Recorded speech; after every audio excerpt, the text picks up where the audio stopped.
vamos que tá começando mais um papo aqui no nosso canal. Ó, você tem que se inscrever, ativar o sininho aí para receber informações e notificações e ficar por dentro aí quando tiver vídeo novo com bate-papo maravilhoso.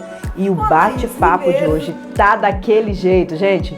Eu confesso que eu cheguei aqui cheia de curiosidades. E aí as curiosidades foram aumentando.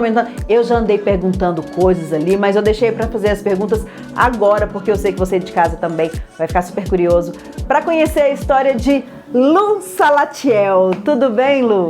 Estou bem, Cristal. Obrigada pelo carinho. E é um prazer, né, falar com vocês aqui um pouquinho da minha história, contribuir um pouquinho com a minha experiência. Lu, eu confesso que quando eu comecei a gravar esses bate-papos, essas conversas, eu falei, gente, eu preciso gravar com Lu Salatiel, porque muitas pessoas conhecem a sua história, já ouviu falar de você, da sua história de vida, mas não conhece a fundo, aparece aquela dúvida e tudo mais. A Lu, ela é mãe de um menininho de quantos anos? 3. O Pedro tem 3 anos. Sim. Essa coisinha fofa, que coisa mais linda que vocês estão vendo aí, que a gente vai encher de fotos do Pedro. E a Lu está esperando o segundo filho. Sim. Que ainda não sabe se é filho ou filha. Não, sabemos. Porém, a Lu nunca ficou grávida. E agora? E aí? Como? Adotou? Também não, tentei, ainda estou na fila. Tá? Tô. Aí, tá vendo? Ó, eu tô falando que o assunto vai surgindo. Essa mais uma parte eu coisa. não sabia. Essa parte eu não sabia. Mas a Lu, ela é mãe através da barriga solidária. E aí é um assunto que gera muitas perguntas, muitas dúvidas, muitas especulações. E aí eu já começo, Lu, com aquela pergunta assim, ó. Por que você não pode engravidar? Então, aos 14 anos eu descobri que eu tinha uma atrofia severa e nasci com essa atrofia no útero. Então, é chamado de útero infantil ou hipoplasia uterina. Normalmente, uma mulher que tem útero infantil, ela tem o útero de uma criança de 5, 10 anos, né? O meu útero, ele tem 1/3 do tamanho do útero de uma criança de 5 anos. Então, ele é muito pequenininho, é como se ele não tivesse desenvolvido mesmo. Eu nunca tive ciclo menstrual. Mas o ovário, o aparelho reprodutor funciona. E a possibilidade de eu engravidar, ali aos 14 anos, o médico me disse que não tinha. A não ser que a medicina avançasse no estudo dos transplantes e que isso só seria possível e viável daí 30 anos. E foi exatamente próximo dos meus 40 e poucos já começaram a fazer os transplantes. Exatamente no tempo que ele falou, há 30 Sério? anos atrás.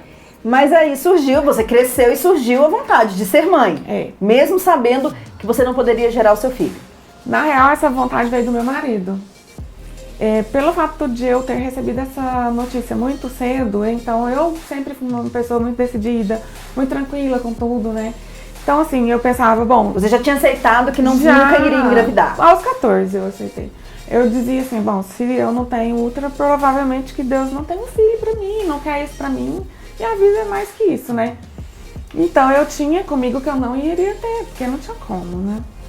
E aí, quando eu casei, o Luciano falou pra mim que era o sonho dele ter filho. Ele diferentemente, ele tinha sapato de bebê, roupa de bebê, de quando ele era bebê.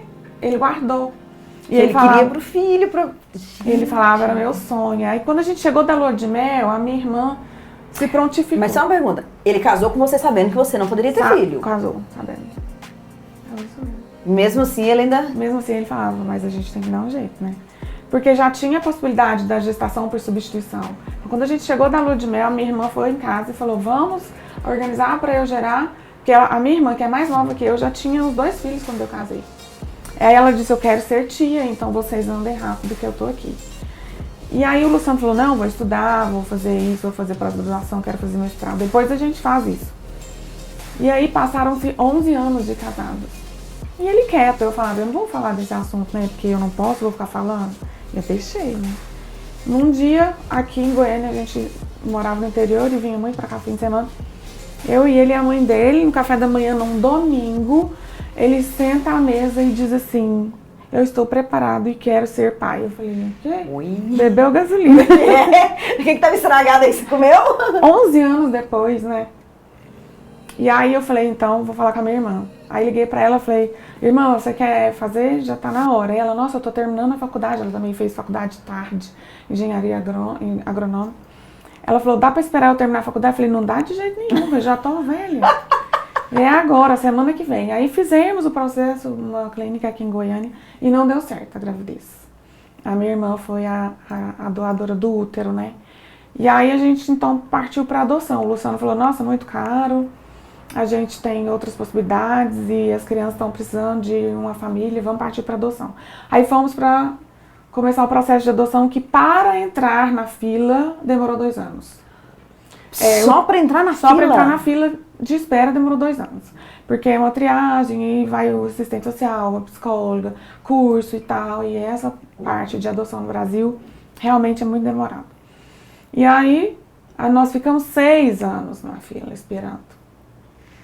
E a gente tentou adotar 2 vezes fora da fila e isso é considerado crime. Adoção brasileira tem esse nome. E não deu certo. E aí ele falou assim, cansei de esperar. Eu fiz minha parte de cidadão. Me inscrevi, fiz o esforço, quero. Eu não vou esperar mais. E aí 6 anos depois, eu já estava com 42, eu e ele. Creio em Deus, mas na época, a sorte é que a gente já tinha feito estimulado a ovulação, né? Já tinha feito isso antes, porque com 42 é quase um milagre, né? Pra você conseguir. E aí eu falei, bom, então precisamos só da barriga solidária, né? E agora? Nesse período, depois que não deu certo com a minha irmã e a gente ficou na espera da fila de adoção, a minha irmã teve um acidente grave. E aí ela não pôde mais fazer o processo de novo, né? E aí o Luciano falou, você é uma pessoa articulada, você conhece o planeta, você vai arrumar alguém, a sua família. E eu olhava para as minhas primas, gente, estão morando muito longe. Você olhou para alguém e falou assim, Deus me livre, essa aí já era meu filho, tem isso. Sim. Aí, não, Luciano, a única pessoa que a gente tem é a Lana. E a Lana, ela tinha tido um namoro relâmpago com o meu sobrinho num carnaval de 2013. E nós estamos falando aqui de 2017, foi quando a gente fez o tratamento. Né? Mas em 2013 ela teve um namoro de carnaval e ficou grávida do meu sobrinho. O meu sobrinho, que é filho da minha irmã, que já tinha entrado, ele tinha 16, ela tinha 18, eu falo que ela foi pedófila, né? E aí ela engravidou. E eu conheci a Alana, linda, maravilhosa. Gente boa demais. Dinda, não me mate, já falei. Ou seja, a Alana era uma pessoa que tava na família de vocês agregada. Ali por um acidente do destino. Tinha o Miguel, né? O Miguel é filho do meu sobrinho, é meu sobrinho neto. E aí eu liguei pra ela morava em Caldas Novas. E aí eu tava aqui em Goiânia, descendo até 4. O Luciano falou assim, vamos rápido, pensa em alguém. Eu falei, Alana. Aí ele falou, vamos em Caldas conversar com ela. Eu falei, não, nós estamos velhos já, vou ligar. Aí eu não dou conta de esperar ir lá, não. Vou ligar que eu resolvo as coisas rápido. Aí ela atendeu, eu falei, Dinda não, que agora é que ela é Dinda, né? Alana, deixa eu contar uma coisa. Empresta sua barriga, nunca te pedi nada. Foi desse jeito. Aí ela, o quê? Eu falei, a barriga pra fazer o neném de novo. Ela, igual a Raquel fez, pelo amor de Deus, peraí, deixa eu pensar. Falei, então tá, eu te ligo daqui a pouco, pode ser que pode. Peraí, eu vou emprestar minha barriga, mas daqui a pouco você me liga que eu vou descer. Eu desci até 4, continuei. Aí eu ia lá em Campinas 5 minutos. Eu pensei assim, se eu demorar muito, ela vai pensar muito, ela não vai topar, né? Eu vou ligar rápido. Você deu 5 minutos pra pessoa decidir te dar a barriga dela. Aí eu liguei 5 minutos, ela falou assim, eu vou fazer isso por vocês, porque vocês merecem ser pais. O que ela te contou? Aí eu liguei pro Luciano e falei, arrasou, vou marcar em São Paulo pra semana que vem, porque senão ela desiste, né? Vai que desiste. Aí marquei, fomos, implantamos o embrião dia 8 de agosto de 2017. Nesse mesmo ano fez o tratamento e implantou. E no dia 18 de agosto de 2017 saiu beta, positiva. Eu não sabia nem o que era beta, nunca fiquei grávida. Aí deu certo. E assim... Tava ali seu bebê. Tava ali. E assim que a gente descobriu isso, antes de implantar o bebê, eu comprei uma viagem pra Europa. Falei pro Luciano, tá em vias de implantar o bebê, mas pobre pra viajar tem que parcelar. Se a gente der certo a gravidez, nós vamos comemorar na Europa. E se der errado, a gente vai chorar na Europa. Mas nós vamos pra Europa porque era meu sonho conhecer a Europa. E eu já tinha parcelado a viagem? Já tinha parcelado a viagem. Ele tinha prometido quando casou que ele ia ficar 90 dias comigo lá, porque eu ia fazer uma viagem 90 dias pra conhecer a Europa inteira. Ele não deixou. Ele falou, não, a gente casa, eu te levo. Eu nunca mais levou. Aí eu... Assunto de homem, promessa de homem. Viu? Promessa de homem. Aí eu falei, eu vou comprar em abril, porque a gente vai implantar em julho. Aí daí 3 meses depois, a gente já pagou 6 meses aí, e, positivo ou negativo, a gente vai. Meu pai, minha mãe, meu sogro, minha sogra, todo mundo cuida dela aqui. E a gente vai, porque cada um com seus problemas. Tá grávida, não pode ir, né? E depois que o neném nascer, nunca mais você me leva. Eu falava pra ele, que ele não levou até hoje, né? A gente tinha 17 anos de casado, 16. Aí ele falou, vamos. E aí antes de ir, eu descobri um nódulo no peito direito. E aí fiz o exame não ficou pronto pra saber o que que era. Aí o plano era ficar 62 dias e conhecer 10 países. Aí no dia que o exame ficou pronto, a amiga minha ficou de pegar. E você já tinha ido viajar? Já tinha conhecido 4 países, já tava no 4º país. E a gente já tava lá 16 dias, 15 dias. Aí chegou o exame, meu marido pegou primeiro, ela ligou pro meu marido chorando. Ai, a Luciana tá com câncer. Ela tá com câncer. E vocês têm que voltar. Ela já sabia tudo, que ela tinha ligado pro meu médico, que o médico é amigo dela. E aí foi no dia que eu fui no Castelo de Versalhes, lá em Paris. Foi o dia que eu descobri que ela mandou a notícia. E aí eu tinha notícia então que eu tava com câncer. Enquanto ela estava grávida, eu tinha que voltar rápido pro Brasil, porque segundo o diagnóstico lá e a biópsia, eu tinha que operar e tirar a mama. E aí ela grávida, eu operei uma vez. Operei em novembro. Aí, no final de dezembro, eu tive uma rejeição, porque coloca um expansor no peito. Aí eu operei a segunda vez. Deu tudo certo. Aí voltei. Aí quando foi em fevereiro, eu viajei com a Rafa Kalimann, porque a gente teve a ideia da Fernanda Arcanjo a ideia foi da Fernanda Arcanjo, a jornalista da Record, né? De eu levantar a bandeira da barriga solidária, porque nem ela, que era jornalista, comunicadora, não entendia do assunto, não tinha informação sobre o assunto. Conhecia várias amigas, mulheres da família, que não podia ter filho, que poderia passar por isso e não sabia nada. Ela falou, você precisa levantar essa bandeira. E eu falei, você tá louca, eu tenho um câncer. E aí eu falei com meu marido, ele, não, você vai, eu vou te ajudar. E aí comecei, tem o projeto de lei pra tá aí caminhando, é uma outra história, tem que fazer outro vídeo. Eu falei que a história dela dá aí, ó, umas 3, 4 horas de vídeo. Aí fiz 2 cirurgias até o neném nascer. Ele nasceu em abril. E aí, quando nasce, é entregue pra você? Quando nasce, entrega, o médico tira da barriga dela e devolve já pra mãe, né? Ela só emprestou a barriga. O médico dá pra mãe. Ela devolve, né? É assim. Daí ela morava em casa, mas eu trouxe ela, não deixei ela ir embora mais. Falei, se ferrou, se ferrou. Agora, é assim, eu tô vendo que você leva isso hoje. Acho que você sempre levou com bom humor, né? A vida é isso. Mas aí você tocou nesse assunto, que eu não entendo.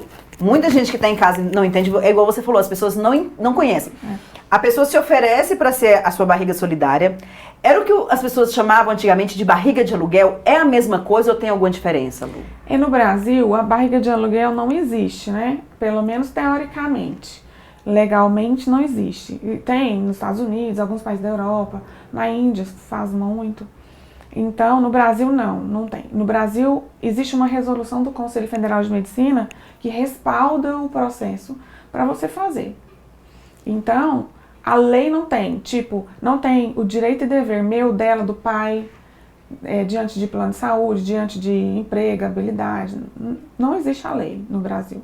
Nem a lei de barriga solidária. Barriga de aluguel não existe também. Aqui é considerado crime. É você oferecer algo ou existir uma transação comercial. Dentro do processo. Por isso que é chamado de barriga solidária, que aí tem essa resolução que permite. Agora é o seguinte, eu te ofereço a minha barriga de aluguel. Você me pede, eu te ofereço e tal. Eu gero o bebê, vou pro parto, eles tiram e te entregam e tchau pra mim. Tipo, no seu caso da Alana, vocês têm um vínculo. Mas se eu sou uma pessoa assim, eu vou embora? Não, você... nessa resolução, existe um contrato. Então, é um contrato de cessão temporária de útero, aí tem o contrato de livre esclarecimento de responsabilidade. Você tem como a mãe biológica para com a gestante. Então, assim, você é responsável financeiramente por tudo que ela passa. Alimentação, médico, tratamentos, né? E se ela precisar de sair do emprego, então, você é responsável. Até 40 dias depois do parto, que é a parte do puerpério. Então, não é assim, vira as costas, não.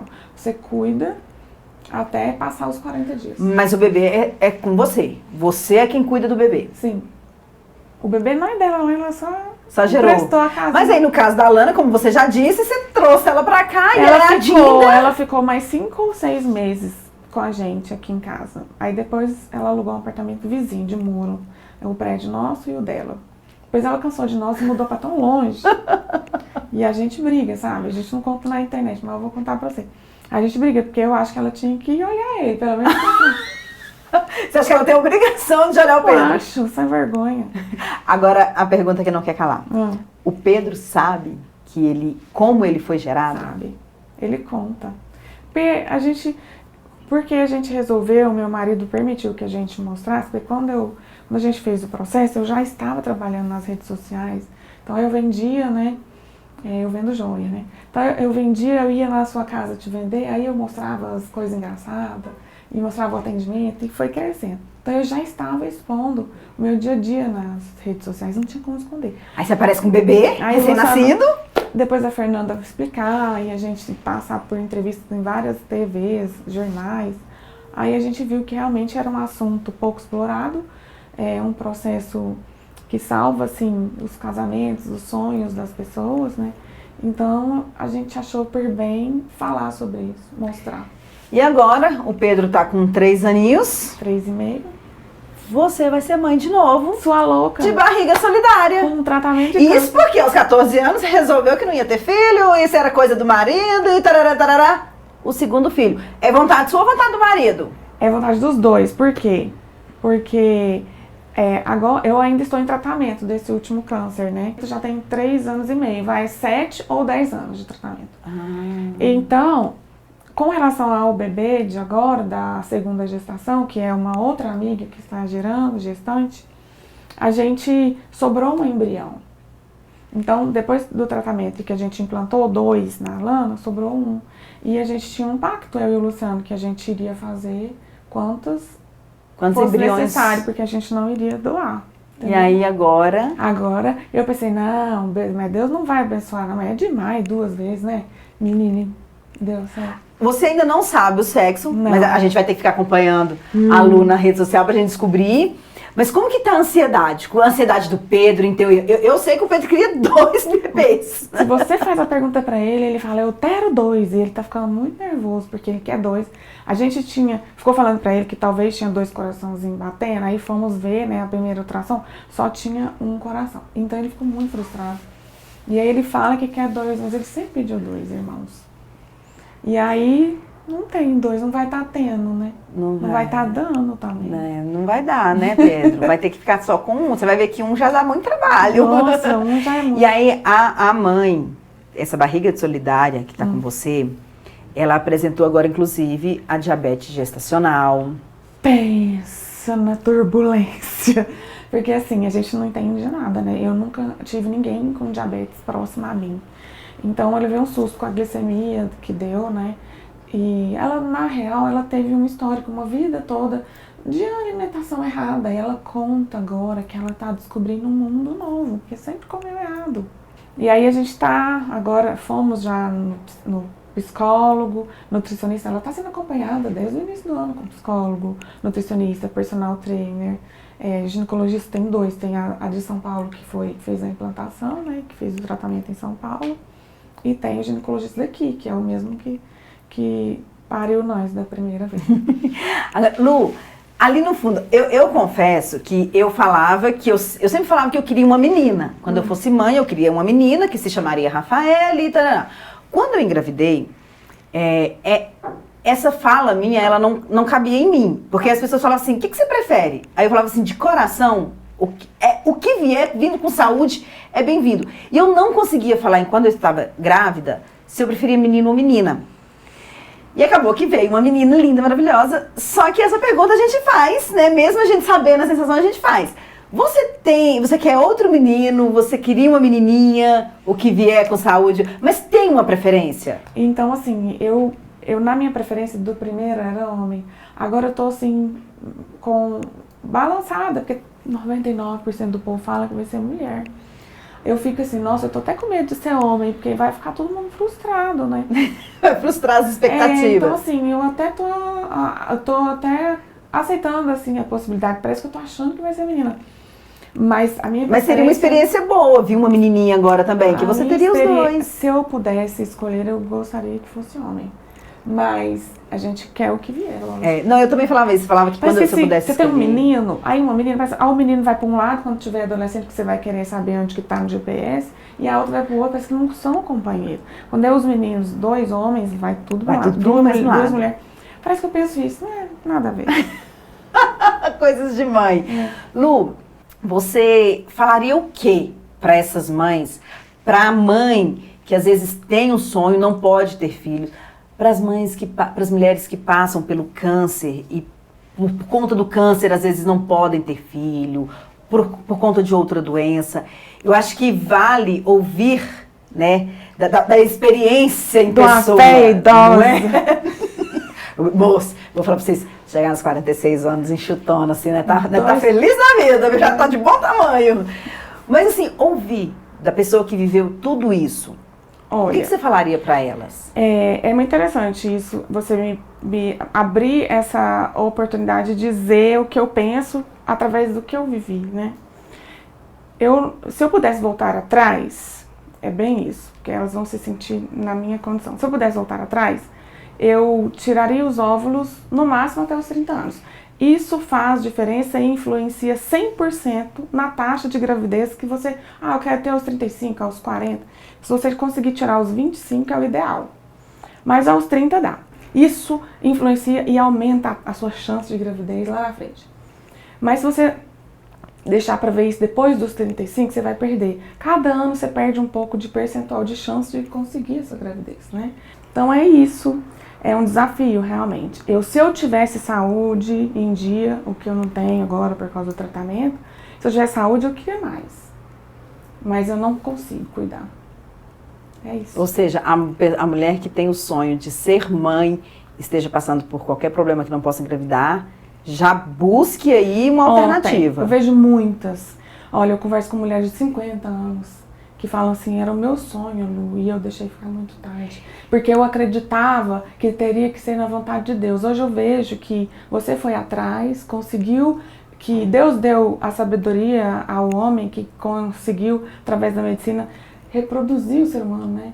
Então, e ele te usou para mostrar que porque você não teve o seu útero desenvolvido, falou, gente, olha, criei outro método, tá? O ser humano ele é capaz de fazer de outro jeito. Muitas mulheres que me dizem do pensamento, não, se Deus quiser, é vontade dele. Aí passou a idade ovariana e ficou frustrada, sofrida, com depressão. Eu tenho todos os dias relatos dessas mulheres aqui no meu Instagram. E só um recadinho assim, bem rápido pra gente encerrar.